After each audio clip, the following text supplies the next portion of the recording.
Hello everyone, Larry Satchwell here. Today with my Fix-It hat on. I'm not a professional Fix-It man, but I play one on YouTube. Here's today's problem. Yeah, this is a problem.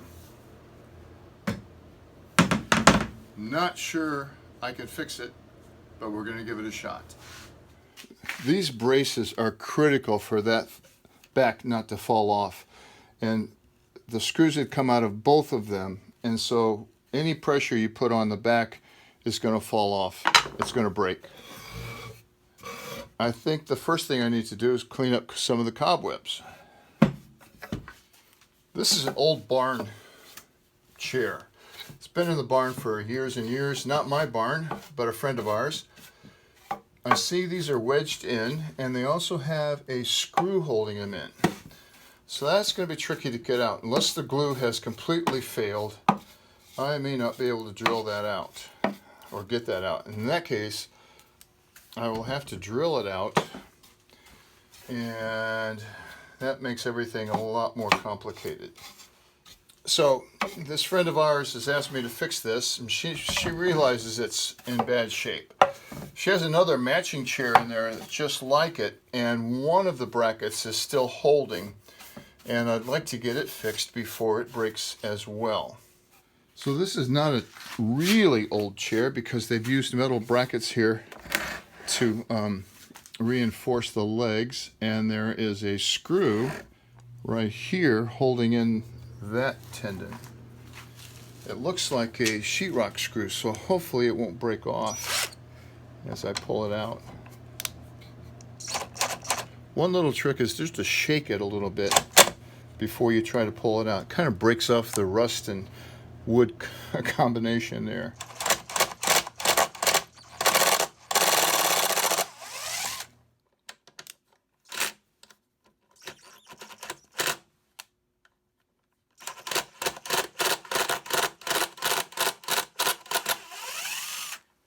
Sheetrock screws are very brittle, and I was really lucky to get both of these out. So there's no way to drive that wedge out, so my only hope is to try to get these to drive back this direction. So I've got this little piece of wood I'm going to try to use as a buffer between that, and I have no idea if this is going to pop out, if that's even possible.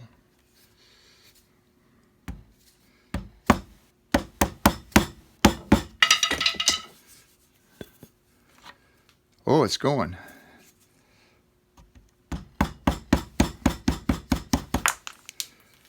There went half of it. So the half with the wedge in it is gone.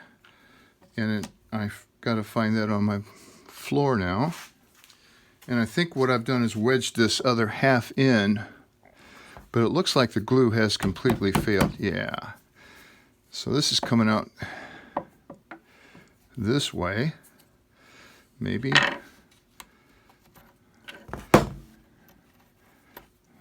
Beautiful. There it is. I got lucky. All right, let's try the same thing on the other side.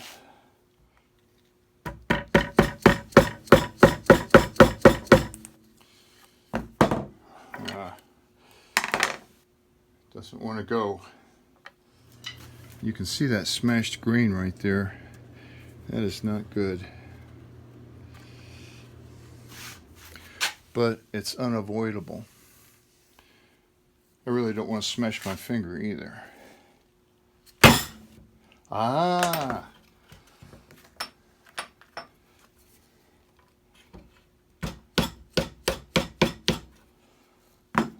Beautiful. Minimal damage done.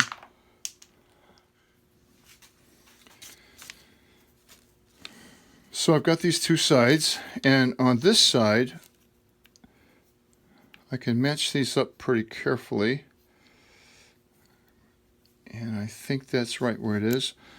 On this side, I've got to do something different because there's no wood left on top there. So that's a little bit different fix.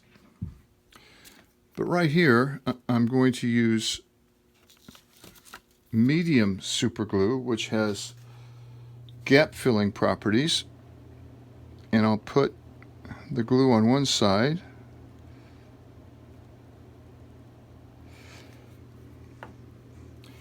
and this accelerator on the other.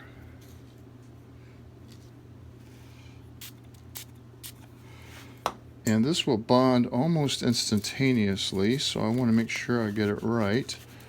Put both sides on the bottom. And all I have to do is hold that for a second.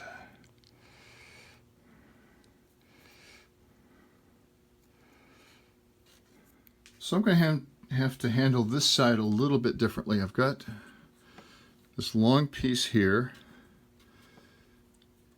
and then this short piece, but there's no place to glue them in between.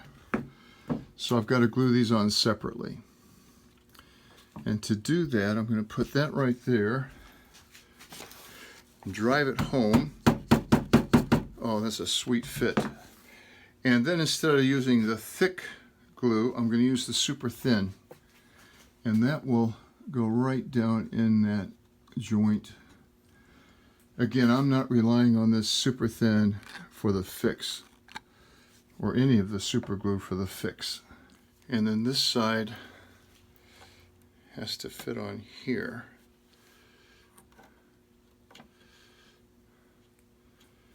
Doesn't want to. That's where it goes.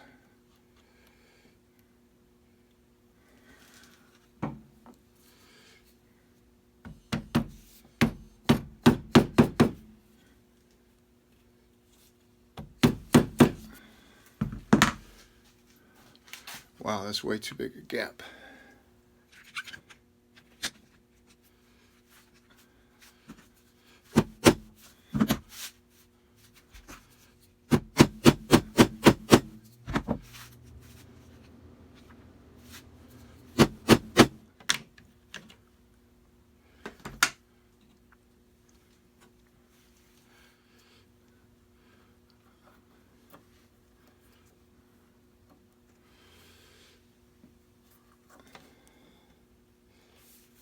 I think that's where it goes.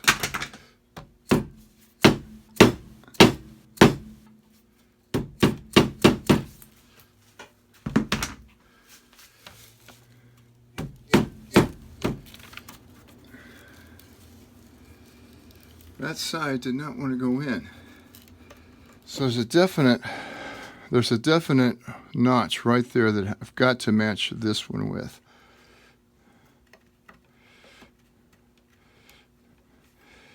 And now that matches, but it doesn't want to drive square back into there. And there's also a definite hole right here. All right, I think if I start there, oh, that worked.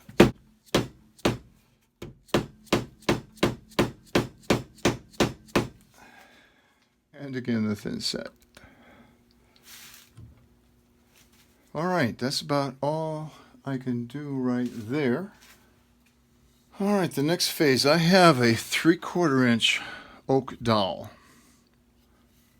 And this is one I've made, so it's been rived. The grain is going here, and right here you can see the grain going this direction. That's important because I want that opposite grain, or that grain, to be perpendicular to the back here. The problem is that 3/4 of an inch is just inside that. So this is going to be a really tricky thing to bore out. I may have to go with a smaller dowel. There's no way to start a drill bit with this big gap, so I've got to fill that in. Retake. I also don't want to bust this new glue joint out, so I'm going to put a little bit of an insurance band on here and not split this before it should be split. So I just have these thin cutoffs I found in the scrap bin, and I'm going to add these in here as needed.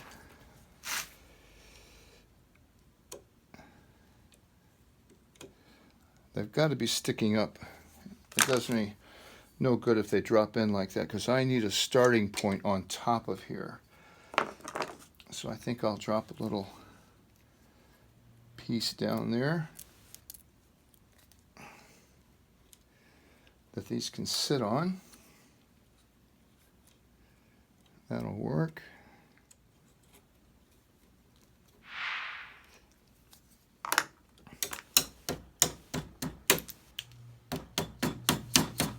Get a little thin CA just to set those in there.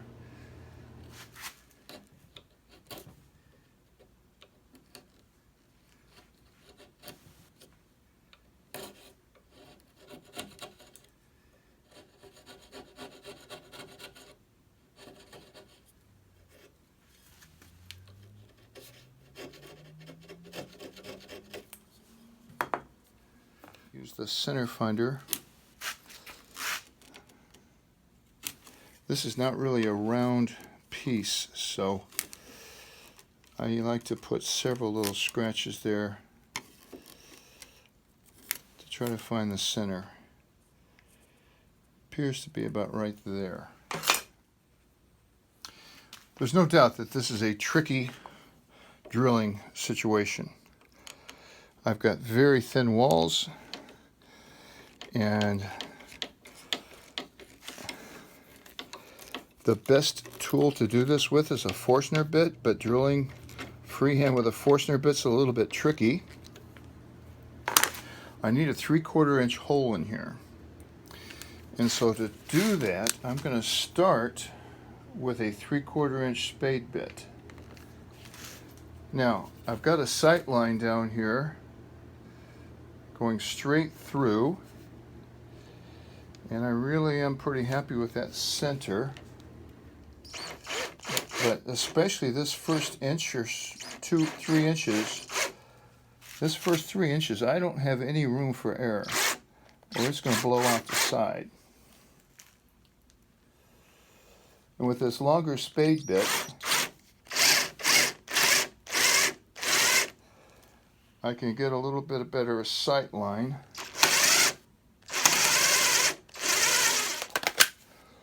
So as I've gotten into this, I can see it's not exactly centered, but it would be almost impossible to start over now.